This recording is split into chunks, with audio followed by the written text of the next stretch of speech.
ભગવાન શિવ કહે છે કે સાચું દુઃખ કયું હોય છે. મિત્રો, આજે અમે તમને ભગવાન શંકરની એક અદ્ભુત વાર્તા સંભળાવવા જઈ રહ્યા છીએ. એક વખત ભગવાન શિવ પૃથ્વીલોક પર ભ્રમણ કરવા ગયા. ત્યાં તેમણે એક યુવકને જોયો. તે યુવક ઈશ્વરને દોષ આપતો હતો અને પોતાના જીવનથી નિરાશ અને દુઃખી હતો. આ બધું જોઈને ભગવાન શિવ મહાત્માજીનું રૂપ ધારણ કરીને તે યુવકને સાચા દુઃખ વિશે સમજાવે છે. તો ચાલો આ વાર્તા દ્વારા સમજીએ કે સાચું દુઃખ શું હોય છે.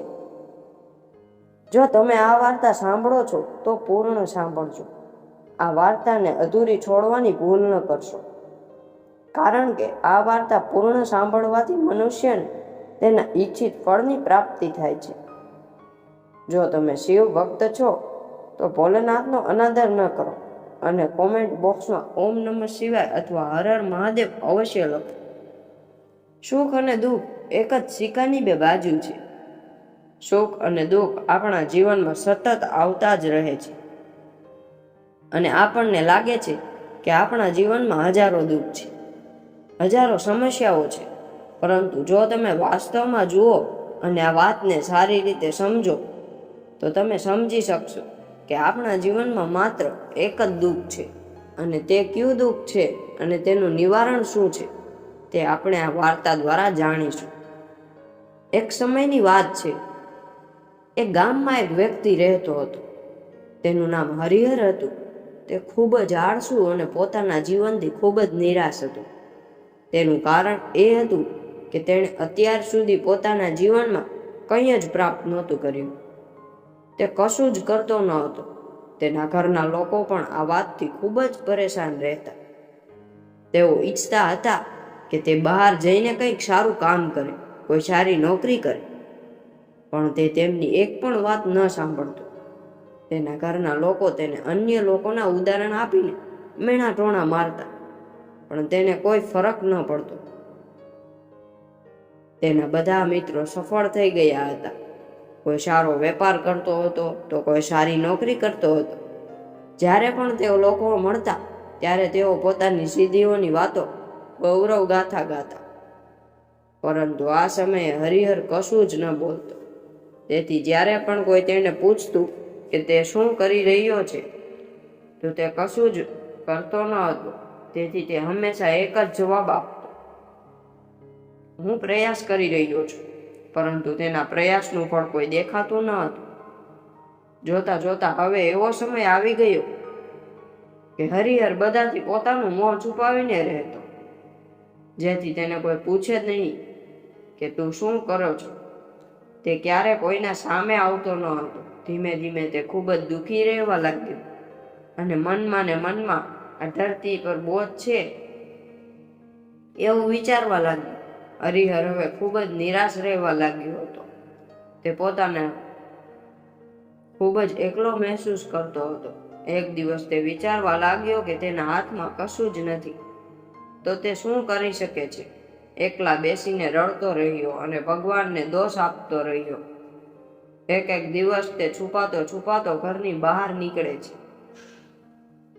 ક્યાંક જઈ રહ્યો હતો ત્યારે તેણે રસ્તામાં જોયું કે એક મહાત્મા લોકોને પ્રવચન આપી રહ્યા છે અને તે પ્રવચનમાં દુઃખની વાતો કહી રહ્યા છે. હરિહર પોતાનું મોં છુપાવીને ત્યાં જ ઊભો રહી ગયો, જેથી તેને કોઈ ન જોવે, અને ચૂપચાપ મહાત્માજીની વાતો સાંભળવા લાગ્યો. મહાત્માજી બધા લોકોને પ્રવચન કહેતા કહે, દુઃખ આપણો સૌથી મોટો સાથી છે. દુઃખ આપણને જીવન વિશે સમજાવે છે અને સાચું જીવન જીવવાનો રસ્તો બતાવે છે. દુઃખ એ આપણા ગુરુની જેમ છે, જેમાંથી આપણે શીખવું જોઈએ. તમે ઈચ્છો તો તમારા જીવનમાં તમારા દુઃખોને તમારો ગુરુ બનાવી શકો છો અને તેમાંથી શીખી શકો છો, અથવા તો તમે તમારા દુઃખો પર બેસીને રડી શકો છો. પરંતુ આથી તમને કોઈ લાભ નહીં મળે અને તમે દિવસે ને દિવસે વધુ નબળા અને નિરાશ બનતા જશો. હરિહર છુપાઈને મહાત્માજીની વાતો સાંભળતો હતો.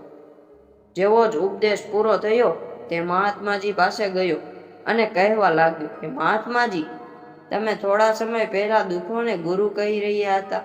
તમે કહેતા હતા કે દુઃખોમાંથી આપણે શીખવું જોઈએ અને દુઃખને આપણો ગુરુ બનાવવો જોઈએ, પણ હું તો મારા દુઃખોથી પરેશાન છું. મેં અત્યાર સુધી જે દુઃખોને સહન કર્યા છે અને ક્યારેય એવું નથી લાગ્યું કે મારા દુઃખ મને કંઈક શીખવી રહ્યા છે, અને હંમેશા એવું જ લાગે છે કે તેઓ મને પીડા આપી રહ્યા છે, તકલીફ આપી રહ્યા છે, અને દુઃખની પીડા બહુ ભયંકર હોય છે એવું લાગે છે. આ પછી આપણું જીવન સમાપ્ત થઈ જશે, આપણને કશું જ નહીં મળે, અને ત્યાં સુધી કે મૃત્યુ પણ તેની સામે ઓછું લાગે છે. જ્યારે લોકો ટોણા મારે છે, લોકો કહે છે કે તમે શું કરી રહ્યા છો, ત્યારે મનને ખૂબ જ ઠેસ પહોંચે છે અને હું કંઈ પણ કહી શકતો નથી. હરિહરની વાતો સાંભળી મહાત્માજી બોલ્યા, બેટા, તને શું દુઃખ છે અને દુઃખ વિશે આટલી વાતો કેમ કરી રહ્યો છે? હરિહરે તેના જીવનની તમામ વ્યથા મહાત્માજીને કહી દીધી અને પૂછ્યું, હે મહાત્મા, શું તમારી પાસે મારા દુઃખોનો કોઈ ઉકેલ છે? હરિહરની વાતો સાંભળીને મહાત્માજી સ્મિત કરી અને બોલ્યા, બેટા, જ્યારે તારા જીવનમાં સાચું દુઃખ આવે ત્યારે મારી પાસે આવી જજે, હું તારા દુઃખનો ઉકેલ જરૂરથી જણાવીશ. હરિહર મહાત્માજીની વાતો સાંભળી વિચારમાં ખોવાઈ ગયો. તેને એ સમજાતું ન હતું કે દુઃખ તેને અત્યાર સુધી સહન કર્યા છે તે સાચું દુઃખ નથી. તેણે જે પીડા ભોગવી, લોકોએ મેણા ટોણા માર્યા અને જે તકલીફો ઉઠાવી, શું તે સાચું દુઃખ નથી? તે મનમાં ને મનમાં વિચારતો, જ્યારે મારા પોતાના લોકો જ મને સમજ્યા નથી તો આ મહાત્માજી મને શું સમજશે? આ વિચારો સાથે હરિહર ઘરે પરત ફર્યો. હવે તે લોકોના ટોણા સાંભળીને ખૂબ થાકી ગયો હતો અને ખૂબ નિરાશ થઈ ગયો હતો. તેના કારણે તેણે નક્કી કરી લીધું કે હવે તે કંઈક કરી બતાવશે. હરિહરે તેના પિતા પાસેથી થોડા રૂપિયા લીધા અને તે રૂપિયા લઈને એક નાનો વેપાર શરૂ કર્યો. તેના પિતા ખૂબ જ ખુશ હતા કે તેમનો દીકરો કંઈક કરવાનો પ્રયાસ કરી રહ્યો છે, પરંતુ તેને વેપારમાં કોઈ સફળતા મળી ન હતી, જેના કારણે તે હતાશ અને નિરાશ થઈ ગયો. હરિહરને સમજાતું ન હતું કે તે શું કરી રહ્યો છે અને કઈ રીતે તે પોતાના વેપારને આગળ વધારે. ત્યારે તેના પિતાએ તેને કહ્યું, બેટા, કોઈ વાંધો નહીં, તું પ્રયત્ન કરતો રહે, આજે નહીં તો કાલે સફળ જરૂર મળશે. હરિહર તેના પિતાની વાત માની હવે તે પોતાના વેપારમાં વધુ મહેનત કરતો હતો. ધીમે ધીમે તેને સફળતા મળવા લાગી અને પછી માત્ર 2 વર્ષમાં જ તે એક મોટો વેપારી બની ગયો. હવે તેને ધન દોલતની કોઈ કમી ન હતી. જે લોકો પહેલા હરિહરને પસંદ કરતા ન હતા તે લોકો હવે તેને પસંદ કરવા લાગ્યા, તેની ચિંતા કરવા લાગ્યા અને તેના કામની પ્રશંસા કરવા લાગ્યા. તેના માતા પિતા પણ હવે તેના દીકરાથી ખૂબ જ ખુશ હતા અને તેની સફળતાની અત્યંત પ્રશંસા કરતા. ધીમે ધીમે હરિહરના મિત્રોની સંખ્યા સતત વધતી જતી હતી. હરિહરના કેટલાક મિત્રો તેને સલાહ આપતા કે તેણે પોતાના વેપારને વધુ ઝડપીથી વધારવો જોઈએ. જ્યારે તું આજે માત્ર આ નગરનો સૌથી મોટો વેપારી છે, ત્યારે તું આટલો બધો ખુશ છો તો તારી સાથે ઘણા બધા લોકો છે. તું વિચાર કે જ્યારે તું આ રાજ્યનો સૌથી મોટો વેપારી બની જશે તો તારે ત્યાં લોકોની ભીડ જામી જશે. લોકો તારી સાથે મળવા માટે સમય કાઢશે અને આ રાજ્યનો રાજા પણ તને મળવા માંગશે અને તે તારી પ્રશંસા કરશે. જો ક્યારેય એવી જરૂરિયાત આવી તો તે તારા પાસેથી ધન પણ ઉધાર લેવા આવશે. હરિહરને તેના મિત્રોની આ વાત બહુ ગમી. હરિહરે વિચાર્યું કે મારા મિત્રો સાચું કહે છે, મારે મારા વેપારને વધારે ફેલાવવો જોઈએ, ત્યારે જ બધા લોકો મને ઓળખશે. તેણે વિલંબ કર્યા વગર અને સમય બગાડ્યા વગર વધુ મહેનત કરવાની શરૂ કરી. પરંતુ આ વખતે તેના મનમાં ધીરજ ન હતી, જેના કારણે તેણે કેટલાક અયોગ્ય પગલાં ભર્યા, જેથી તેનો વેપાર ઝડપથી વધુ મોટો બની જાય છે. તેણે ઘણા લોકો પાસેથી વધુ રકમ ઉધાર ઉપર લીધી, જેનાથી તેના ઉપર ઘણું ખર્ચ વધી ગયું. અને એટલું જ નહીં, તેણે વધુ નફો કમાવવા માટે પોતાના માલની ગુણવત્તા પણ બગાડી. જેના કારણે હવે તેના માલમાં તે ગુણવત્તા નહોતી રહી જે પહેલા હતી. પરંતુ તે તેના મિત્રોની વાત સાંભળતો રહ્યો. જેમ તેના મિત્રો કહેતા તે તેમ જ કરતો રહ્યો, અહીં સુધી કે તેણે પોતાના વેપારને વધુ ઝડપથી વધારવા માટે બીજા નાના વેપારીઓ વિરુદ્ધ કાવતરું રચવું શરૂ કર્યું. આ કારણે હવે તેની માનસિક શાંતિ ભંગ થઈ ગઈ હતી. તેને હવે રાત્રે ઊંઘ નહોતી આવતી. હવે તેના મનમાં માત્ર એક જ વિચાર રહેતો હતો, કેવી રીતે તેનો વેપાર સમગ્ર રાજ્યમાં ફેલાવે અને તે રાજ્યનો સૌથી મોટો વેપારી બને.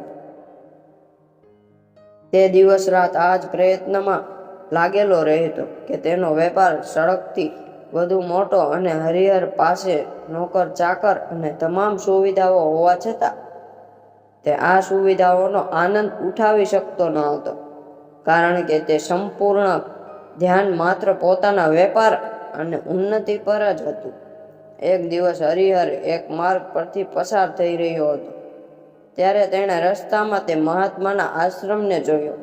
તે આશ્રમને જોઈને હરિહર તે મહાત્મા પાસે ગયો અને તેમને કહ્યું કે મહાત્માજી, તમે કહ્યું હતું કે જ્યારે મારા જીવનમાં કોઈ સાચું દુઃખ આવે ત્યારે હું તમારી પાસે આવું.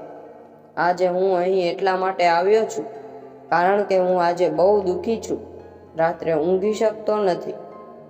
મારી પાસે બધું હોવા છતાં હું તેમનો આનંદ ઉઠાવી શકતો નથી.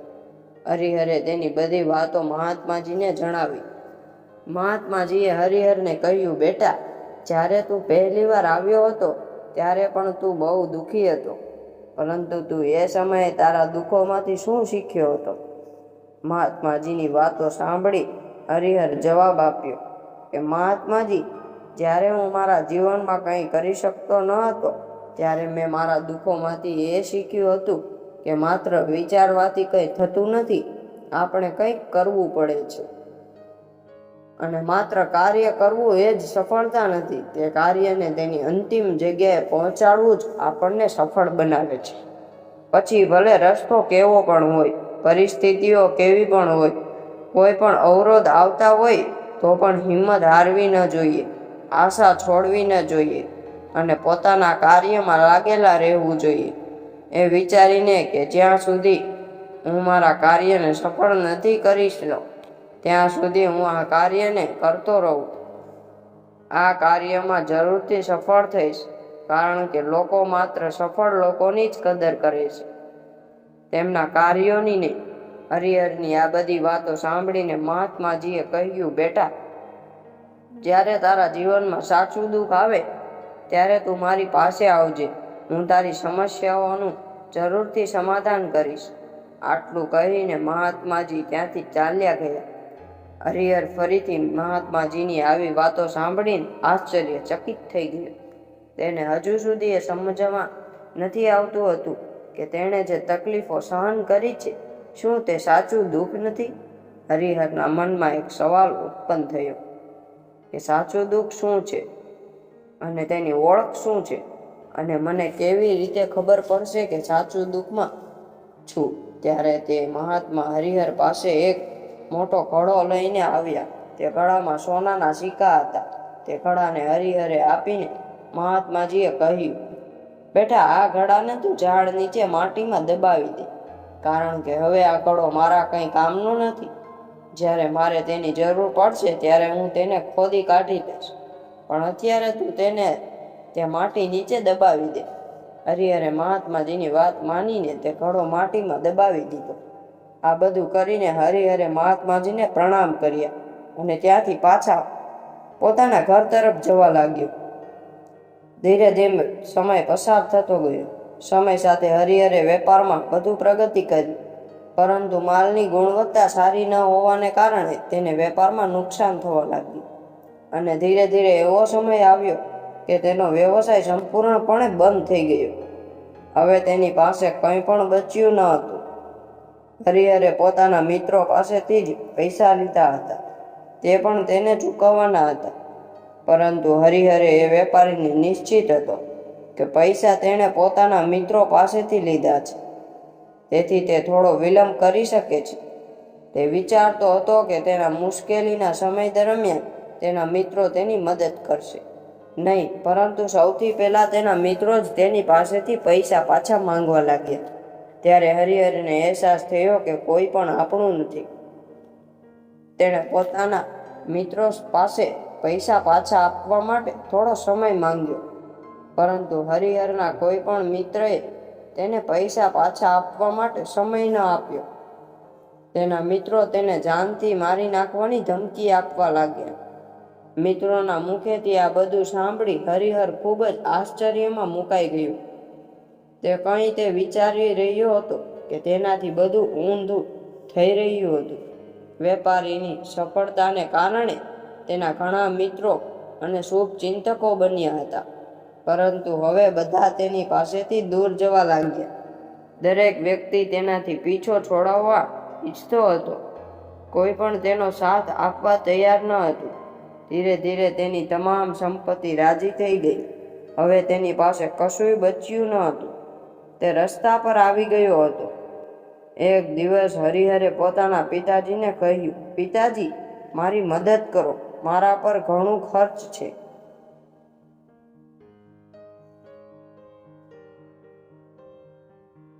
અને મારે તેને પાછું ચૂકવવાનું છે. કૃપા કરીને મને થોડા પૈસા આપો. ત્યારે હરિહરના પિતાએ કહ્યું, બેટા, મારી પાસે આ એક નાનું ઘર છે.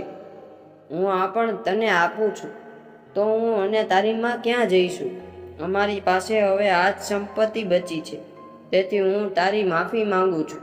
પિતા પાસેથી આ સાંભળીને હરિહર ચૂપચાપ ત્યાંથી ચાલ્યો ગયો. તે મનમાં વિચારતો રહ્યો કે મારા પાસે હવે કંઈ પણ બચ્યું નથી. મારી પાસે જે કંઈ હતું તે બધું નષ્ટ થઈ ગયું છે. હવે હું જીવીને શું કરું? હવે મારી પાસે એક જ રસ્તો છે, જેનાથી હું મારા કર્જદારોથી છુટકારો મેળવી શકું છું.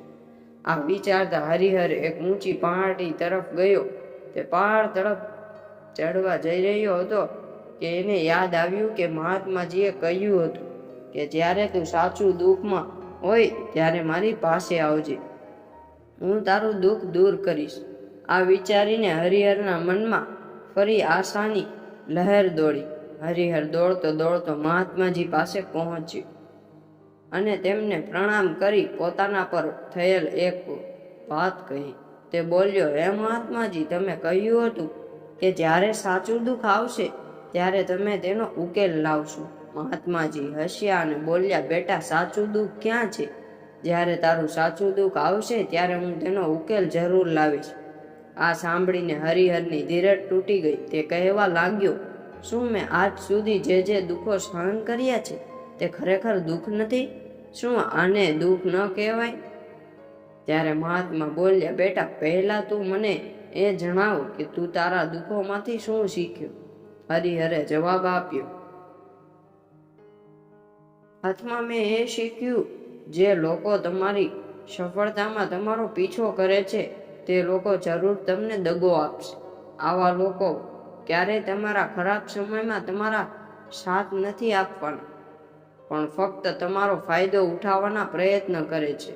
તેથી આવા લોકો પર વિશ્વાસ ન કરવો, પરંતુ જે લોકો તમારી અસફળતા અને ખરાબ સમયમાં તમારી સાથે ઊભા રહે છે તે જ તમારા સાચા મિત્ર છે, અને એ જ સાથે ઊભા રહે છે. અને એવા લોકો તમને બહુ ઓછા મળે છે. જેમને પણ આવા લોકો મળે છે તેમણે હંમેશા તેમની કદર કરવી જોઈએ. જ્યારે પણ આપણે કોઈ કાર્ય કરીએ તો તેને પૂરી ઈમાનદારીથી કરવું, ધીરજ રાખવી અને લોભ ન કરવો, કેમ કે એનું કરવાથી આપણા પર ખરાબ અસર થશે અને આપણે હંમેશા નુકસાનીમાં જ રહીશું. હરિહરની વાતો સાંભળીને મહાત્માજી તેને ઘડા પાસે લઈ ગયા. જ્યાં તે ઘડો માટીમાં દબાવ્યો હતો, મહાત્માજીએ ખાડો ખોદી અને તે ઘડો હરિહરને આપીને કહ્યું, આ લે અને અત્યારે આમાંથી તારું કામ ચલાવી લે, અને જ્યારે તારા જીવનમાં સાચું દુઃખ આવે ત્યારે તું મારી પાસે આવજે. ખરેખર સાચું દુઃખ એ જ હોય છે જેને તમે સમજી નથી શકતા.